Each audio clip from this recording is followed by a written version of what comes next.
हमारा उद्देश्य क्या है? हमारा उद्देश्य है कि हमें सिद्ध करना है कि 1 2 के बराबर नहीं है। ठीक है, तो आइए सबसे पहले हम मान लेते हैं दो पूर्णांक है a और b, और यह मानते हैं कि a b के बराबर है।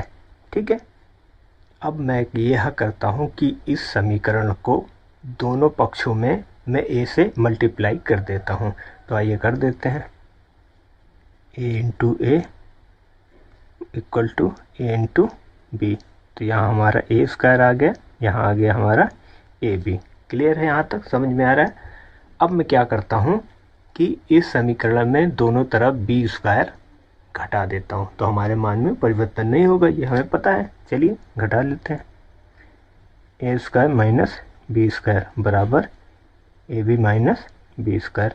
क्लियर है यहाँ तक? ठीक है, अब हमें पता है कि ए स्क्वायर माइनस बी स्क्वायर का फार्मूला बन गया, तो इसको मैं लिख सकता हूँ ए प्लस बी, एक ब्रैकेट में दूसरे में ए माइनस बी, और यहाँ से मुझे बी कॉमन दिख रहा है तो बी कॉमन ले लूँगा तो ए माइनस बी।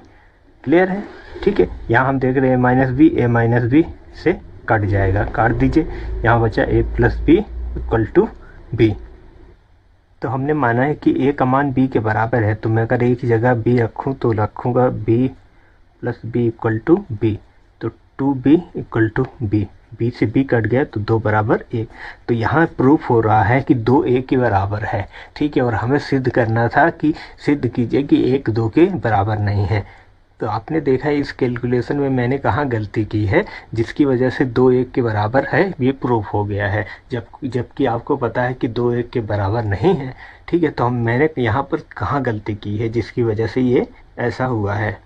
तो यह जानने से पहले कि मैंने इसमें कहाँ गलती की है, ठीक है, आइए पहले एक नियम के बारे में पढ़ते हैं जिसका इस्तेमाल यहाँ हो रहा है। ठीक है, उस नियम का नाम है निरसन नियम।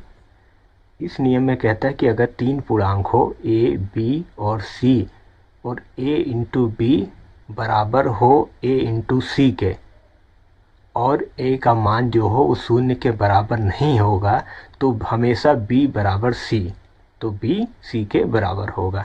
ठीक है, ये कहता है निरसन नियम।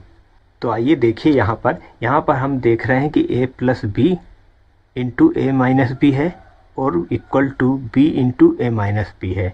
यहाँ पर हमने क्या किया कि ए माइनस बी को काट दिया और हमारा A plus B equal to B आया। मगर निरसन नियम के हिसाब से, ठीक है, ऐसा तभी होगा जब ए माइनस बी का मान 0 ना हो। ठीक है, समझ रहे हैं? तभी ऐसा होगा। और अगर हम ऊपर जाके देखते हैं तो हमने माना है कि a बराबर b, मतलब अगर यहाँ से मैं इसको पक्षांतर करूँ तो a माइनस बी बराबर 0 आएगा। ठीक है, तो हम देखते हैं कि यहाँ पर जो निरसन नियम की शर्त है उसको फॉलो नहीं कर रहा है। a प्लस बी बराबर b तभी होगा जब a माइनस बी का मान 0 ना हो, जबकि a माइनस बी का मान 0 है। अतः हमने जो a प्लस बी बराबर b लिखा है ये हमने गलत लिखा है, तो हमारा स्टेप जो गलत हुआ हमारा यहाँ पर गलत हुआ।